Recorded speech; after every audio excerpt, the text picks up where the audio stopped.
கோவை அருகே சூலூரில் 10 வயது சிறுமி கடத்தி கொலை செய்யப்பட்ட சம்பவத்தில் 2 பேர் கைது செய்யப்பட்டுள்ளனர்.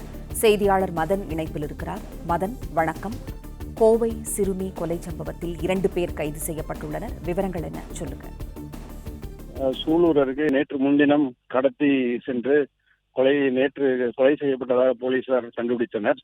இந்நிலையில் காவல் நிலையத்தில் அனைவரும் அது சுமார் 500க்கும் மேற்பட்டோர் திரண்டு போராட்டத்தில் ஈடுபட்டு வந்தனர். சுமார் 2 மணி வரையிலும் அந்த போராட்டம் நீடித்தது. இந்நிலையில் தற்போது காலை போலீசார் ஒரு 300க்கும் மேற்பட்ட போலீசார் இங்கே குவிக்கப்பட்டுள்ளனர். மேற்கு மண்டல ஐஜி ரம்யா பாரதி மற்றும் டிஐஜி சதாசிவம் உள்ளிட்டோர் இங்கே முகாமிட்டு இந்த நிலைமையை ஆராய்ந்து வருகின்றனர். இந்நிலையில் தற்போது சிங்காநல்லூர் இஎஸ்ஐ அரசு மருத்துவமனையில் உடல் கூராய்வு பரிசோதனைக்காக கொண்டு சென்றுள்ளனர்.